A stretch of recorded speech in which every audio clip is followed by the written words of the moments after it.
High class 10, welcome to GK testimony. আমি তোমাদের গোলাপসা ma'am. আশা করি তোমাদেরকে আমি দ্বিঘাতকরণের ধারণাটা দিতে পেরেছি। এবার আমরা অঙ্কে চলে আসব। দেখো, তোমাদের প্রথম অধ্যায়টা যেটা রয়েছে সেটা হচ্ছে কোষে দেখি 9.1।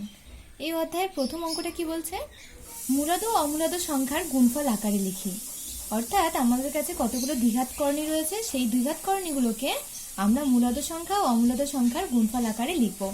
তাহলে দেখো তো একের দাগের একেরটা কি বলছে, √175। তাহলে এটা করা যাক। তাহলে √175, তাই তো? এবার দেখো, এই 175টাকে যদি আমি উৎপাদকে ভাঙার চেষ্টা করি, 5 3 15, 5 7 5 5 25। আবার দেখো 5 7 35। তাহলে আমরা কটা 5 পেলাম? দুটো 5 আর একটা 7। এবার দেখো, এই দুটো 5-এর জন্য আমার একটা 5 আসবে, কারণ কি রুটের ভিতরে যদি যে কোনো দুটো সংখ্যা থাকে তাহলে একটা সংখ্যা বেরোবে আর রুটটা উঠে যায়। আর 7টা যেহেতু একটাই সংখ্যা, সুতরাং √7 থেকে গেল। এবার দেখো, এই 5টাকে যদি আমরা 5/1 লিখি তাহলে একটা কি হয়? Not equals to 0। এবার দেখো, আমাদের মূলদ সংখ্যার সংজ্ঞাতে কি ছিল? আমরা যদি কোনো সংখ্যাকে অর্থাৎ পূর্ণ সংখ্যাকে যদি p/q আকারে লিখতে পারি, যেখানে q নট ইকুয়ালস টু 0, তাহলে সেই পূর্ণ সংখ্যাটা কি হয়ে যায়? মূলদ সংখ্যা। সুতরাং 5টা আমার কি হয়ে গেল? একটি মূলদ সংখ্যা। আর দেখো, √7 যেহেতু একটা মানে পূর্ণ সংখ্যা নয়, সুতরাং এটাকে একটা মূলদ সংখ্যায় প্রকাশ করা যাচ্ছে না। তাই √7টা কি হয়ে যাচ্ছে? একটা অমূলদ সংখ্যা। তাহলে আমরা এই √175 অর্থাৎ এই দ্বিঘাতকরণীটাকে একটি মূলদ সংখ্যা আর একটি অমূলদ সংখ্যার গুণফল আকারে লিখতে পারলাম। এবার দেখো, একের দাগে 2-এরটা আমার কি বলছে? 2 × √112। তাহলে এটাকেও একইভাবে আমরা একটি মূলদ সংখ্যা ও একটি অমূলদ সংখ্যার গুণফল আকারে প্রকাশ করব। তাহলে দেখো তো, এই 2টা যেমন রয়েছে, এই 2 রইল, আর √112টাকে আমরা উৎপাদকে ভাঙার চেষ্টা করি। 112টাকে যদি আমি ভাঙি, কি হবে? 2 5 10, 2 6 12, 2 28 56, 2 14 28, 2 7 14। তাহলে তোমরা দেখতে পাবে আমরা 4টে 2 ও একটি 7 পেলাম। এবার দেখো, তোমরা প্রত্যেকে জানো রুটের ভিতরে দুটো 2-এর জন্য একটা 2 বেরোবে, এই দুটো 2-এর জন্য একটা 2 বেরোবে, আর √7 রয়ে যাবে, কারণ যেহেতু একটাই 7 রয়েছে। এবার দেখো, এই তিনটাকে যদি আমি গুণ করি, 2 2 4, 2 8 তো, আর √7 রয়ে গেল। তাহলে 8টা কি একটা পূর্ণ সংখ্যা, সুতরাং এটাকেও একটা মূলদ সংখ্যার আকারে আমরা লিখতে পারবো। তাই 8টা হয়ে যাচ্ছে আমার একটি মূলদ সংখ্যা। আর √7টা তোমরা প্রত্যেকে জানো এটি হলো একটি অমূলদ সংখ্যা।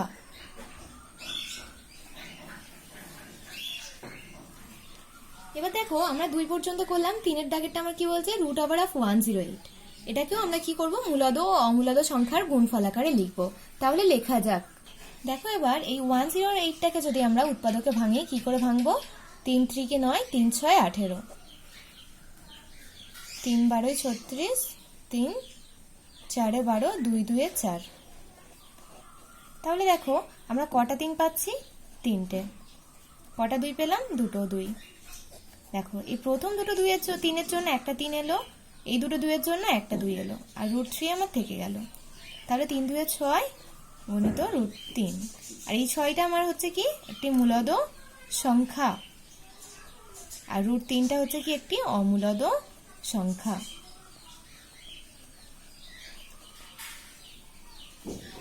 তাহলে দেখো, একের দাগে 4-এরটা আমার কি বলছে? √125। তাহলে এটাকেও আমরা কি করব? একটা মূলদ সংখ্যা ও একটি অমূলদ সংখ্যার গুণফল আকারে লিখবো। তাহলে করা যাক, এসো। দেখো, আমরা প্রত্যেকেই জানি 125 মানে কত? 3টে 5-এর গুণফল। কারণ কি? এই 5 5 25, 25 5 125। এই দুটো 5-এর জন্য আমি একটা 5 আমার বেরিয়ে গেল রুট থেকে, আর একটা 5 আমার রুটে থেকে গেল। তাহলে তোমরা বুঝতেই পারছো, প্রথম 5 অর্থাৎ পূর্ণ সংখ্যা হচ্ছে আমার কি? মূলদ সংখ্যা। আর দ্বিতীয় √5টা কি হয়ে যাচ্ছে? একটি অমূলদ সংখ্যা, তাই তো? দেখো, এবার আমাদের যে একের দাগের শেষ অঙ্ক অর্থাৎ 5-এরটা কি বলছে? 5 × √119। তাহলে কি? এটাকে তোমরা দেখেই বুঝতে পারছো যে প্রথম 5টা কি? একটা মূলদ সংখ্যা, আর পরের রুটের 119টা কি? এটা তো পূর্ণবর্গ সংখ্যা নয়, তো সুতরাং কি? এটা একটা অমূলদ সংখ্যা। তাহলে আমরা কি লিখবো? দেখো, আমরা এটাকে সহজেই লিখতে পারি। প্রথম 5 গুণিত রুট ওভার অফ 119, আর প্রথম 5টা আমার কি হয়ে যাচ্ছে মূলদ সংখ্যা, আর পরে রুট ওভার অফ 119টা কি হয়ে যাচ্ছে একটি অমূলদ সংখ্যা, কারণ এটি পূর্ণবর্গ সংখ্যা নয়। তাহলে দেখো আমরা একের দাগের সবগুলো অঙ্কগুলো করেছি। এবার আমরা 2 এর দাগে আসবো। 2 এর দাগে কি বলছে দেখো, প্রমাণ করি root over of 108 minus root over of 75 equals to root 3। অর্থাৎ তোমাকে একটি প্রমাণ করতে দিয়েছে। দেখো আমরা প্রমাণ মানে কি বুঝি, হয় বাম দিক ধরে আমরা ডান দিক প্রমাণ করার চেষ্টা করি, অথবা আমরা ডান দিক ধরে বাম দিক করার চেষ্টা করি। এখানে তোমরা প্রত্যেকেই দেখবে যে ডান দিক ধরার থেকে বাম দিক ধরে করাটা অনেক বেশি সুবিধাজনক। তাহলে আমরা বাম দিকটা ধরে করার চেষ্টা করি। দেখো তাহলে দেখো এই 2 এরটা কি বলছে, বাম দিকটা বলছে root over of 108 minus root over of 75। তাহলে দেখো তো আমরা 108টাকে উৎপাদক করব। 2 5 10, 2 4 8, 2 2 4, 2 7 14, 3 9 27, 3 3 9। আর 75টাকেও করবো একইভাবে, 5 15 75, 5 3 15। তাহলে দেখো তো এই 108এর জন্য কটা 2 কটা 3 পেয়েছি, দুটো 2 আর 3টে 3 পেয়েছি। আর 75টার জন্য দুটো 5 একটা 3। তাহলে দেখো এই দুটো 2 এর জন্য কি রুট থেকে একটা 2 বেরোচ্ছে, আর এই 3টে 3 ছিল সরি, তাহলে এই দুটো 3 এর জন্য একটা 3 আর রুট 3 আমার থেকে গেল। আর এইদিকে দেখো দুটো 5-এর জন্য একটা 5 আর আমার রুট 3টা থেকে গেল। তাহলে দেখো 2 3 6 রুট 3 মাইনাস 5 রুট 3, তাহলে বিয়োগ করলে কত হবে, একটা রুট 3 পড়ে থাকবে। আর আমার ডান দিক সমানই কি ছিল দেখো তো, রুট 3 ছিল। সুতরাং কি আমার বাম দিক সমান ডান দিক প্রমাণিত, অর্থাৎ আমি লিখতে কি পারবো, বাম দিক সমান ডান দিক। অর্থাৎ আমার অঙ্কটি হয়ে গেল কি প্রমাণিত। এবার দেখো তোমাদের 3 এর দাগের অঙ্কটা কি বলছে, দেখায় যে root over of 98 plus root 8 minus 2 root 32 equals to root 2। অর্থাৎ তোমাকে বাম দিকটা সমান কত দেখাতে হবে, রুট 2 দেখাতে হবে। তাহলে আমরা বাম দিকটা তুলে নিই। দেখো এবার দেখো আমার বাম দিক কি রয়েছে, root over of 98 plus root 8 minus 2 root 32। তাহলে এই রুটের ভিতরে এই যে প্রত্যেকটা অর্থাৎ আমাদের দ্বিঘাত কর্ণীটা যেটা রয়েছে সেটাকে আমরা কি করব, উৎপাদকে ভেঙে নেবো। দেখো তো 98টাকে যদি আমি ভাঙি কি হবে, 2 4 8, 2 9 18, 7 7 49। একইভাবে 8 জানো তোমরা, 2 3টে 2 এর গুণফল। আবার যদি আমরা 32 করি তাহলে দেখো তো 4 8 32, 4 2 8। এবার এখানে আমরা বসাবো, অর্থাৎ 98-এ কি পেয়েছিলাম, 2 গুণিত 7 গুণিত 7। 8-এ কি পেয়েছিলাম, 3টে 2 এর গুণফল। আর 32-তে কি পেয়েছিলাম, 2 4 ও 1 2। এবার দেখো এই রুট 2 যেহেতু একটা, সুতরাং একটা বসে গেল। এই দুটো 7-এর জন্য কি আসবে, আমার একটা 7 বেরোবে। আর এই দুটো 2 এর জন্য একটা 2 আসছে, একটা রুট 2 থেকে গেল। এই দুটো 4-এর জন্য এই একটা 4 এলো, আর রুট 2 আমার থেকে গেল। তাহলে দেখো এই 7 root 2 plus 2 root 2 minus 8 root 2।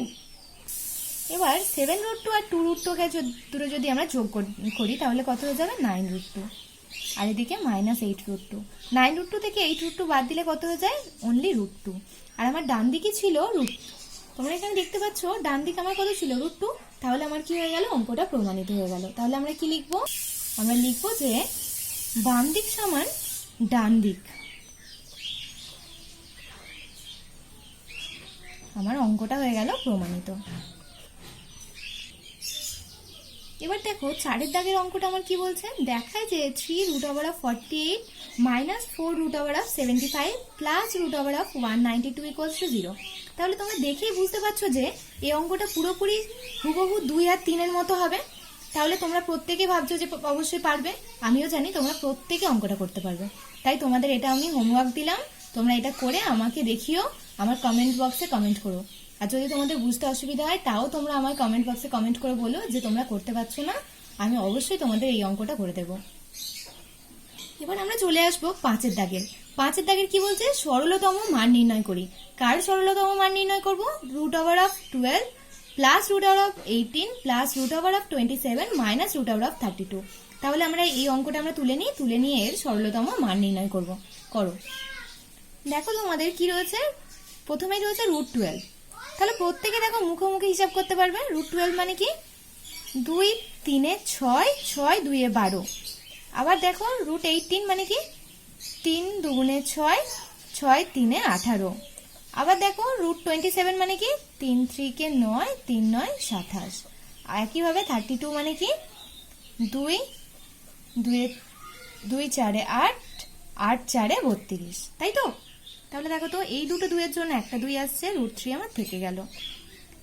দুটো 3 এর জন্য একটা 3, আমার √2 থেকে গেল। এই দুটো 3 এর জন্য একটা 3, একটা √3 থেকে গেল।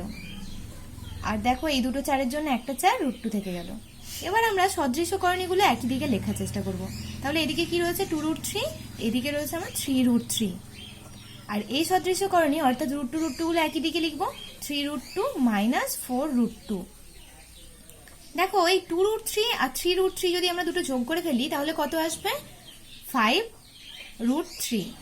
আর এদিকে দেখো আমার যদি -4√2 থেকে 3√2 যদি যায় তাহলে কত থাকবে অনলি -√2।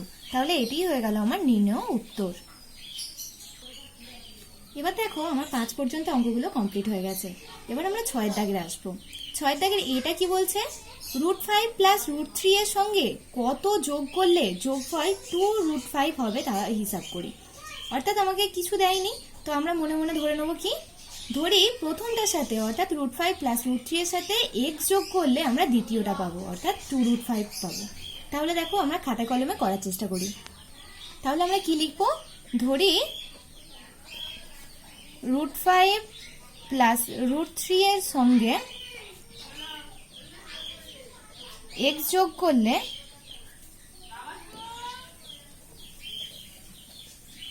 যোগফল 2√5 হবে। তাহলে কি, সুতরাং কার সাথে যোগ করছিলাম, আমি √5 প্লাস √3 এর সাথে যোগ করছিলাম, সুতরাং √5 প্লাস √3 কি যোগ করব x, আর কোনটা পাবো 2√5, তাহলে 2√5। তাহলে দেখো আমরা কি জানি, চলরাশিগুলো আমরা বাম দিকে রাখতে হয় আর সংখ্যাগুলোকে ডান দিকে রাখতে হয়। এদিকে দেখো প্লাস √5 আছে আর এইদিকে আসলে আমার -√5 হচ্ছে, আর প্লাস √3টা এদিকে আসলে আমার -√3 হচ্ছে। এবার দেখো 2√5 থেকে যদি একটা √5 আমরা বাদ দিই তাহলে কি হবে, √5 আর -√3 থেকে গেল। তাহলে আমার নির্ণয় উত্তর কি, √5 -√3। তাহলে তোমরা কি লিখে নেবে, অতএব √5 প্লাস √3 এর সঙ্গে √5 মাইনাস √3 যোগ করলে যোগফল কত হবে 2√5, যোগফল হবে 2√5। তাহলে তোমরা আশা করি অঙ্কটা বুঝতে পেরেছো। কারো যদি বুঝতে অসুবিধা হয় তাহলে অবশ্যই তোমরা কমেন্ট করো, আমি অবশ্যই তোমাদের বোঝানোর চেষ্টা করব। এবার দেখো, এবার 6 দাগের বিটা কি বলছে, 7 - √3 এর সঙ্গে কত বিয়োগ করলে বিয়োগফল 3 প্লাস √3 হবে নির্ণয় করি। অর্থাৎ প্রথমটা আমার কি ছিল, যে কত যোগ করলে যোগফল এটা হবে, আর এখন কি বলছে কত বিয়োগ করলে বিয়োগফল হতে হবে। তাহলে একই অঙ্ক, শুধু আমরা যোগ চিহ্নের জায়গায় কি লিখবো, বিয়োগ চিহ্ন। আর আমরা এক্সটা অবশ্যই ধরে নেবো, কারণ আমরা যেহেতু মান জানি না কত বিয়োগ করতে হবে, আমরা তাহলে লিখে ধরে নেবো যে প্রথমটার সাথে এক্স বিয়োগ করলে তাহলে আমরা দ্বিতীয়টা পাবো। তাহলে পেনে কলমে আমরা করি। তাহলে কি লিখবো আমরা, ধরি 7 - √3 এর সঙ্গে এক্স বিয়োগ করলে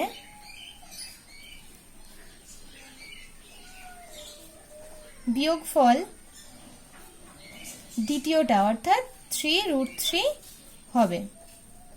তাই একইভাবে অতএব কি, প্রথমটা থেকে আমি বিয়োগ করছি 7 - √3, কত বিয়োগ করছি এক্স বিয়োগ করছি, কত পাবো 3 প্লাস √3। তাহলে দেখো 7 - √3টা রয়ে গেল -x, 3 প্লাস √3। আমরা দেখো শুধু -x অর্থাৎ চলরাশিটাকে রেখে বাকিগুলোকে ডান দিকে করব। তাহলে +7 - 7 আর -√3 প্লাস √3।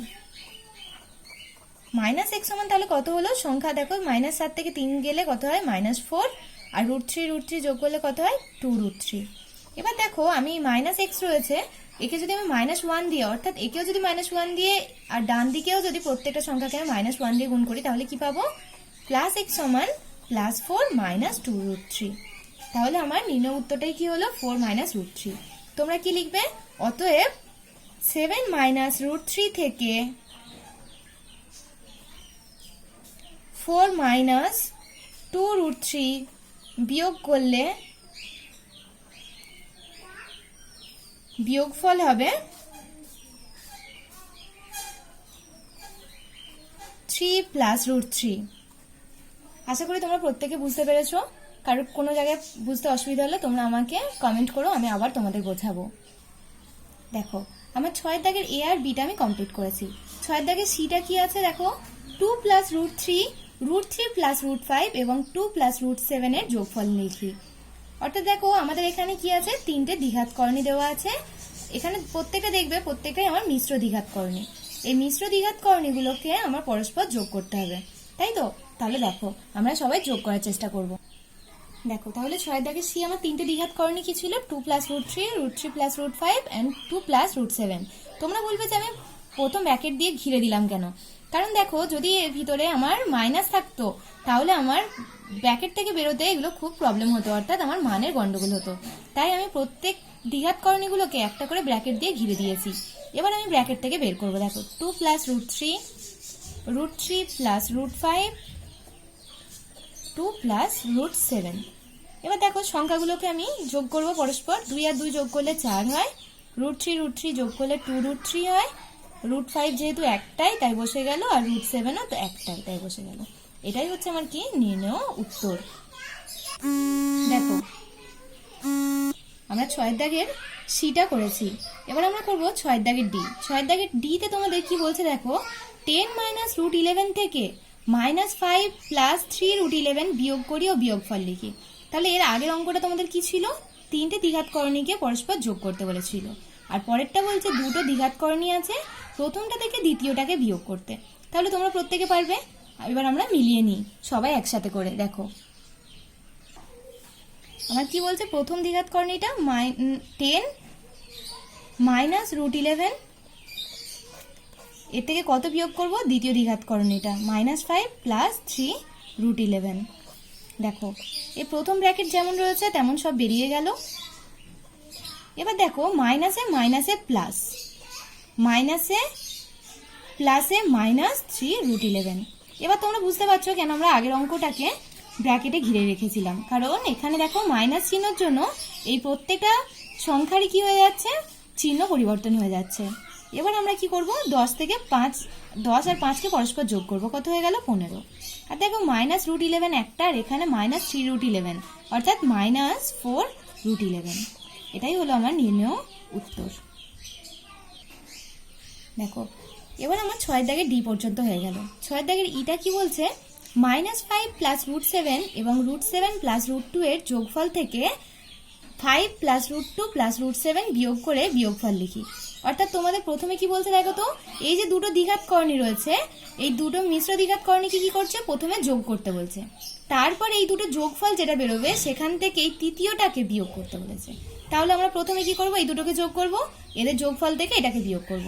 তাহলে আমরা একসাথে করতে থাকি। দেখো তাহলে প্রথম আমার দ্বিঘাত করণী কি ছিল, -5 প্লাস √7, এর সাথে আমাকে কি যোগ করতে দিয়েছিল, দ্বিতীয় দ্বিঘাত করণী √7 প্লাস √2।